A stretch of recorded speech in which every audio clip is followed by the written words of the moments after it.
Hello friends. आज मैं आपके सामने एक नए विषय के बारे में कुछ बोलना चाह रही हूँ, बताना चाह रही हूँ। विषय का नाम मैं नहीं बताती, चलिए आप खुद ही समझ जाइए। Help as much as you can, help as efficiently as you can, help as lovingly as you can, and help as silently as you can.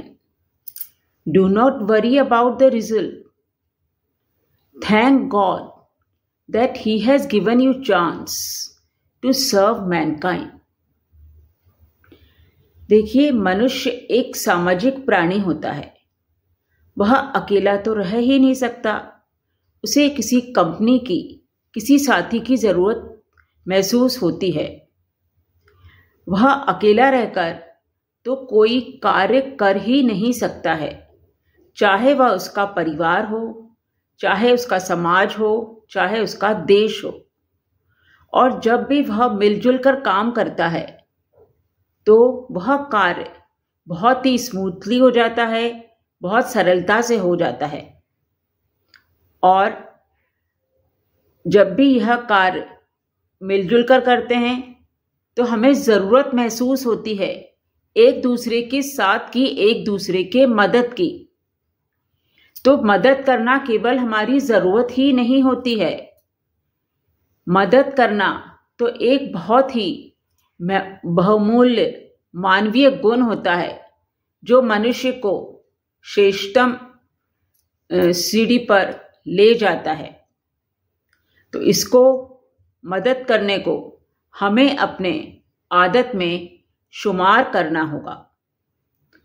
हम मदद इसलिए नहीं करें कि हमारा नाम न्यूज़पेपर में आ जाएगा, या सोशल मीडिया पे हम पॉपुलर हो जाएंगे, या हमें कोई अवार्ड मिल जाएगा।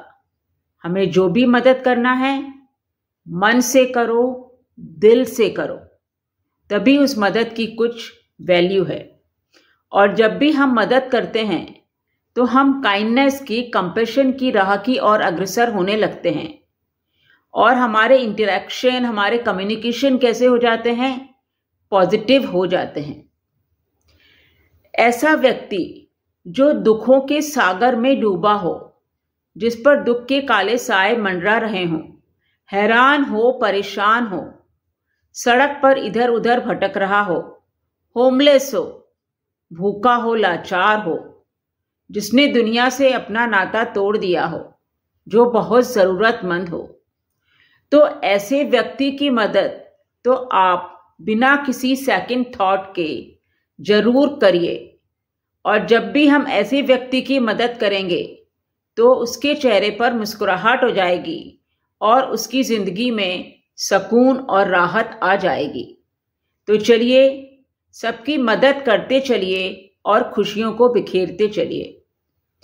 फ्रेंड्स, मैं आपको एक बहुत ही प्रेरणादायक और सुंदर कहानी सुनाने जा रही हूँ जो आपको शायद बहुत ही पसंद आएगी।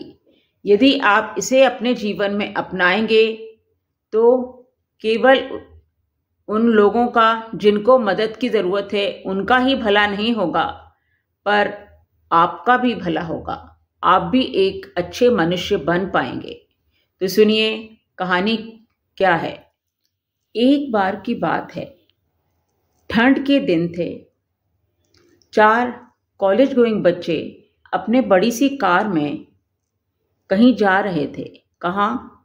उसमें से किसी एक की बर्थडे थी और वो लोग अपनी बर्थडे घर से बाहर कैंपिंग करके पिकनिक के तौर पे बाहर बनाना चाहते थे। सब साजो सामान कार में रखकर वह चल दिए घूमने। जब वह थोड़ी दूर चले होंगे तो उन्हें रास्ते में एक ऐसा परिवार दिखाई दिया जो सड़क के किनारे ही बैठा था। वह ठंड से ठिठुर रहा था और उनका चेहरा देख के ऐसा लग रहा था कि कई दिनों तक उन्होंने कोई खाना नहीं खाया है, ना ही नहाए धोए हैं। फटे पुराने कपड़े, ठंड से ठिठुरन और भूखे प्यासे।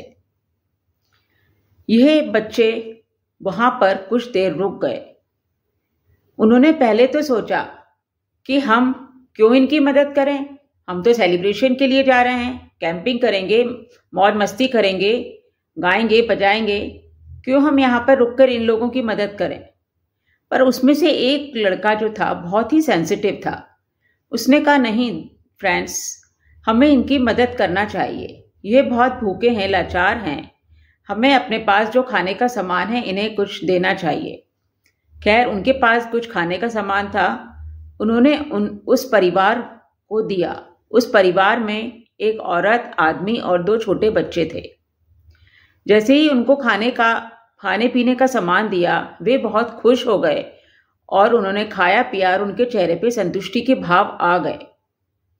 खैर, इसके बाद वह आगे बढ़ने लगे थे, पर उन्होंने सोचा कि यह तो बहुत ठंड से ठिठुर भी रहे हैं, क्या करा जाए, ना इनके पास कोई वुलन्स है ना कुछ है। तो वो क्योंकि कैंपिंग के लिए जा रहे थे, तो उनके पास कार में ब्लैंकेट्स भी रखे हुए थे। तो उन्होंने अपने वो ब्लैंकेट्स निकाल के उस परिवार को दे दिए। उन्होंने वो ब्लैंकेट्स वगैरह ओढ़ लिए और आराम से वहीं सड़क के किनारे बैठ गए। अब उन्होंने सोचा कि हमने इतनी मदद कर दी है, अब यहाँ से चलना चाहिए। मगर उन सबको रियलाइज हुआ कि आज तो हमने इनकी मदद कर दी है, इनको खाने पीने का दे दिया है, इनको ब्लैंकेट्स भी दे दिए हैं, मगर कल का क्या, कल क्या करेंगे, कल ये कहाँ से खाएंगे पिएंगे, ना इनके पास रहने की कोई जगह है, तो इनकी कुछ और मदद करना चाहिए। तो कुछ सोचकर वह लोग वापस अपनी कार में बैठे और चल दिए। और जब वह वापस आए तो उनके पास कुछ सामान था, तो उन्होंने सबसे पहले कुछ और अन्य लोगों की सहायता से एक छोटा सा वुडन हट उस परिवार के लिए बनवाया और उसमें कुछ गृहस्थी का छोटा मोटा सामान भी रखवाया। उन लोगों को पानी की व्यवस्था करी, नहलाए धुलाए, नए कपड़े दिए। अब उनके चेहरे ऐसे चमक रहे थे और उनके चेहरे पे आत्मसंतुष्टि का भाव था और एक ग्रेटिट्यूड की फीलिंग भी थी कि आप सब हमारी इतनी मदद कर रहे हैं, इसके लिए सहृदय धन्यवाद। और वे सब बहुत खुश हो गए। अब आगे क्या करना था, उन्होंने सोचा इस तरह तो यह अपनी जीविका नहीं चला पाएंगे क्योंकि इनके पास तो कुछ है ही नहीं। तो उन्होंने उस आदमी को अपने घरों में माली के काम पे रख लिया और वह अन्य कुछ काम के लिए रख लिया। और जो लेडी थी, जो औरत थी, उसको घर की देखभाल के लिए रख लिया। और बच्चों को काम नहीं, बच्चों के लिए उन्होंने स्कूल की व्यवस्था करी जिससे बच्चे पढ़ लिख कर अपने पैरों पर खड़े हो सके। यह सब उन कॉलेज गोइंग बच्चों ने करा अपनी पॉकेट मनी से। नहीं, केवल पॉकेट मनी से ही नहीं किया, उन्होंने अपने पेरेंट्स के सपोर्ट से भी किया।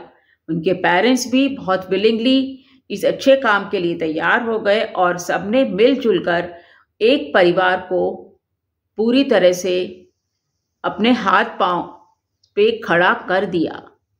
उनको एम्प्लॉयमेंट दिलाया, उनको एक छोटा सा घर दिया रहने के लिए और बच्चों को पढ़ाई लिखाई के लिए स्कूल दिया।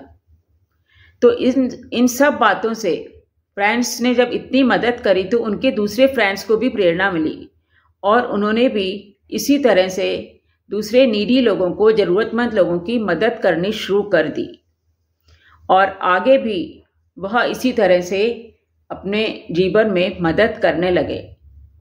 फ्रेंड्स, बच्चों, मैं आपसे यह नहीं कह रही हूँ कि आप अपनी सारी पॉकेट मनी ही किसी नीडी को दे दीजिए। यदि आपको 1000 रुपये मिल रहे हैं तो कम से कम 500 रुपये आप अपने आप पे स्पेंड करिए और 500 रुपये आप किसी नीडी ज़रूरतमंद को तो दे ही सकते हैं।